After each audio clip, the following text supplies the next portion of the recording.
மூணாவது நாளைக்கு நம்ம என்ன பண்ண போறோம்னா ரொம்ப ஹெல்தியான ஒரு டிஷ். இதுவுமே நான் என்ன பண்ணியிருக்கேன்னா 200 grams ராகி, முழு ராகி ஆக்சுவலா அதை ஊற வச்சிருக்கேன். 200 grams ராகிக்கு 100 grams வந்து இட்லி அரிசி ஊற வச்சிருக்கோம். 300 grams மொத்தமா. அதுக்கு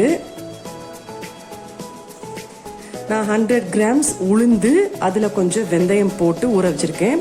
இது தனித்தனியா கிரைண்டர்ல அரைச்சு நான் மிக்ஸ் பண்ணிட்டு காமிக்கிறேன். 10 hours ஃபெர்மெண்டேஷனுக்கு விட்டுறணும். ஸோ மறுநாள் நம்மளோட 3rd டேக்கான பிரேக்ஃபாஸ்ட் பிளானும் ரெடி ஆயிடும். ஹலோ ஃப்ரெண்ட்ஸ், இன்னைக்கு வந்து நம்மளோட 3rd டேக்கான பிரேக்ஃபாஸ்ட் பிளானு நான் சொன்ன மாதிரி ராகியும் அரிசி உளுந்து, ராகி அரிசியும் நீங்கள் பார்த்துருப்பீங்க ஒன்றா ஊற போட்டிருந்தேன், உளுந்து தனியாக. ஸோ தனித்தனியாக அரைச்சி கலந்து வச்சுருந்தேன். ஸோ 6 hours ஃபெர்மெண்டேஷன் டைம் போதும். இப்போ சம்மர்னால நல்லா பொங்கி வந்திருக்கு. ஸோ இதுக்கு காம்போ வந்து ஒரு சட்னி, பீர்க்கங்காய் சட்னி. எப்படியும் ஒரு வெஜிடபிள் எல்லா மீல் பிளான்லையும் சேர்க்குற மாதிரி பார்த்துக்கணும். ஸோ இன்னைக்கு வந்து பீர்க்கங்காய் சட்னி பண்ண போகிறேன். ஸோ பீர்க்கங்காய், 2 தக்காளி, சின்ன வெங்காயம், பூண்டு, மிளகா வத்தல், தாளிக்கிறதுக்கு கடுகு, உளுந்த பருப்பு, கருவேப்பிலை. மிட் மார்னிங் ட்ரிங்க் வந்து இன்னைக்கு நம்ம பண்ண போகிறது அத்திப்பழ ஜூஸு. ஸோ அத்திப்பழம் வந்து 4 எடுத்திருக்கேன். தோல் உரிச்சு பண்ணலாம், இல்லை அப்படியே கூட நம்ம கட் பண்ணிக்கலாம். இதுக்கு வந்து பால் ஒரு 1/2 டம்ளர். இது வந்து ஸ்கிம்டு மில்க் தான். அதே மாதிரி முக்கியமான இன்க்ரீடியன்ட் வந்து சப்ஜா விதை. இது சேர்த்து நம்ம அரைக்கும் போது கிட்டத்தட்ட ஸ்மூத்தி மாதிரி வரும். ஸோ அந்த 11-11:30க்கு நம்மளுக்கு குடிக்கும் போது ரொம்ப ஃபில்லிங்காக இருக்கும். இதுக்கு நான் சப்போஸ் ஸ்வீட்னஸ் தேவைன்னு நினச்சிங்கன்னா ஒரு 1/4 டீஸ்பூன் மட்டும் நாட்டு சக்கரை போட்டுக்கலாம். அப்படி தேவையில்லை அப்படியே குடிக்கிறதா இருந்தால் குடிச்சுக்கலாம். ஸோ ஃபர்ஸ்ட் இப்போ சட்னி அரைச்சிடலாம். ஸோ கடாய் வச்சாச்சு. இப்போ வந்து நல்லெண்ணெய் ஊற்றிக்கிறேன்.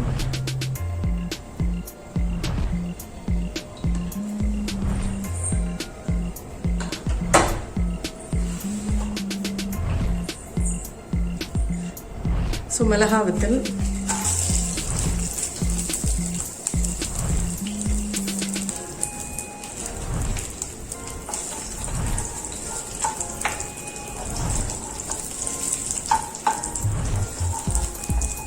மிளகா வத்தல் கொஞ்சம் வதங்கினோடனே நம்ம எல்லாமே ஆட் பண்ணிடலாம்.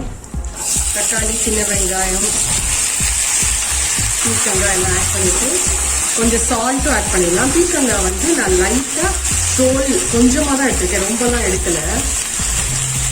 தோலோட அரைக்கலாம், சட்னி ரொம்ப நல்லா இருக்கும். அதனால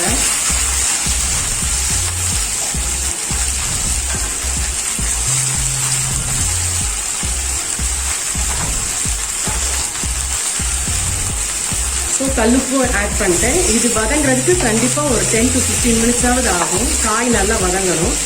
இதை நம்ம க்ளோஸ் பண்ணி வச்சு சிம்மில் வச்சிடலாம். ஸோ மிக்ஸி ஜாரில் நம்ம இந்த அத்திப்பழம் ஆட் பண்ணிக்கலாம். ஆட் பண்ணிவிட்டு இதையும் ஆட் பண்ணிடலாம், சப்ஜா விதையும்.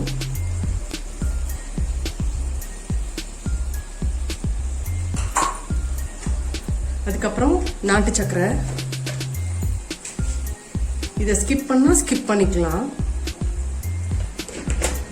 இது எல்லாத்தையும் ஃபர்ஸ்ட் பியூரியா அடிச்சுட்டு கடைசி பால் சேர்த்துக்கலாம். ஸோ இதை ஃபர்ஸ்ட் பியூரியா அடிச்சிட்டேன். நெக்ஸ்ட் இதோட பால் சேர்த்துடலாம்.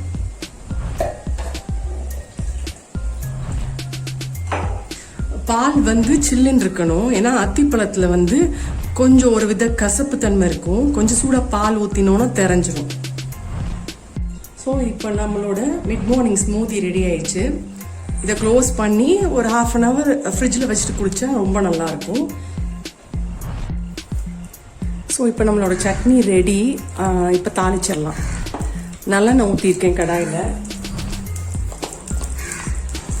ஸோ கடுகு, உளுந்த பருப்பு,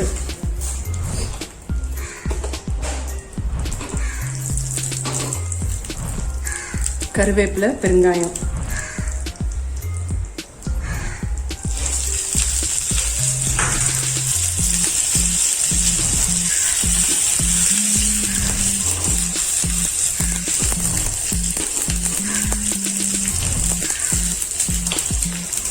அவ்வளோதான். இதை வந்து சட்னியில் எடுத்து ஊற்றிடலாம்.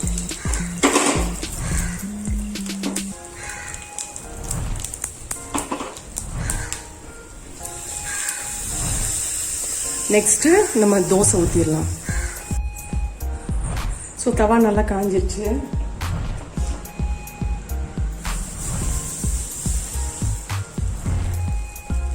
இது நல்லா ரோஸ்டாகவும் வரும். இந்த தோசை கனமாக சாப்பிடணும்னு நினைக்கிறவங்களுக்கு அந்த மாதிரி ஊற்றிக்கலாம்.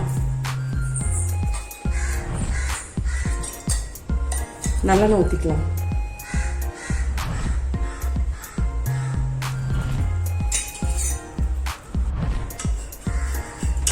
ஒரு சைடு வந்துச்சு. இப்போ நம்ம தோசை எடுத்துடலாம். ஸோ நம்மளோட ராகி தோசை, அதுக்கப்புறம் ஃபிக் ஸ்மூத்தி ரெடி ஆயிடுச்சு. இது நம்மளோட 3வது நாளைக்கான பிரேக்ஃபாஸ்ட் பிளானு. ஸோ நம்மளோட ராகி தோசை, பீர்க்கங்காய் சட்னி, அதுக்கப்புறம் மிட் மார்னிங்க்கு ஃபிக் ஸ்மூத்தி ரெடி ஆயிடுச்சு.